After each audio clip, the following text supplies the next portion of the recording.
L'EMG n'est pas si rare et c'est là qu'on voit toute la subtilité du Human Design. Donc je vais te parler des points essentiels du MG et ce qui fait son unicité. Première chose, le MG c'est à peu près 35% de la population. Effectivement, quand tu regardes le premier aspect, c'est pas si rare que ça. Seulement, quand on regarde la carte globale d'un MG, on voit les différences. Déjà, en tant que MG, vous avez le sacral défini, donc vous avez accès à l'énergie de façon durable. Un pur MG a une connexion directe avec la gorge, car il y a une notion d'inconscient et conscient. C'est à voir dans une autre vidéo. Deuxième chose, le MG a deux aspects de personnalité très intéressants. Non seulement il est générateur, et non seulement il a le côté manifesteur. Et cette faculté lui permet de mener plusieurs projets en même temps. On a l'impression que le MG est partout en même temps. Et c'est un cadeau, car il est capable d'en faire bien plus que la plupart des gens. Et en plus de ça, il peut maintenir le rythme sur une longue période. Dans un premier temps, pourquoi je vous trouve si puissant? Parce que lorsque je vous invite à visualiser ce que vous voulez attirer dans votre vie,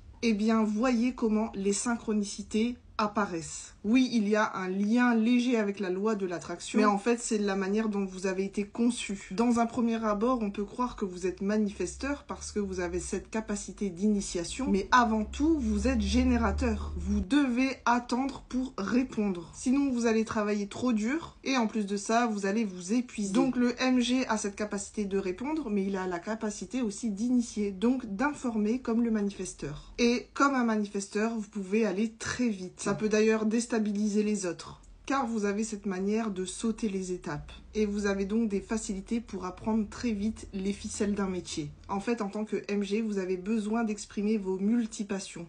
Ça fait partie de votre énergie. En fait, c'est très sain pour vous. Vous dire de absolument vous nicher, ça ne vous correspond pas. Je sais que vous avez l'impression que le monde ne bouge pas assez vite pour vous, mais rappelez-vous que les autres ne peuvent pas en faire autant. Pour maintenir votre santé, assurez-vous de bien répondre à des opportunités, des synchronicités, le fait de répondre à la vie. Attention parce que justement votre thyroïde, elle est vulnérable. Donc si vous avez des problèmes de thyroïde, il est possible qu'il y a quelque chose que vous n'avez pas appliqué en ce qui concerne votre design humain. Notamment votre stratégie où il y a un conditionnement dans l'un de vos centres. Un conditionnement à libérer.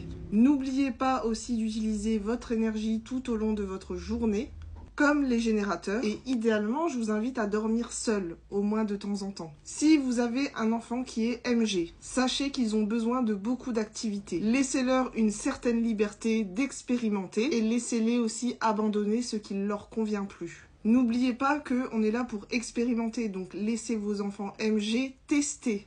Ils ont commencé, s'ils ne terminent pas, c'est que ce n'est plus correct pour eux. Cela dit, lorsque ça ne se passe pas comme prévu, ça peut engendrer une crise énergétique, voire émotionnelle s'il y a l'autorité émotionnelle qui est définie. Peut-être que ce sera plus difficile à gérer. Dans ces moments-là, il est utile d'aider votre enfant à se défouler physiquement. Ça va un peu libérer sa colère et sa frustration. Bon, bien sûr, pour aller plus loin, il faut faire une lecture Human Design. Parce qu'ici, il s'agit juste d'un ensemble. Et c'est là qu'on va aller voir l'unicité de chacun. Non seulement on peut aller voir tes vulnérabilités, mais on peut aller voir tes dons, tes talents et quels sont tes indicateurs d'alignement.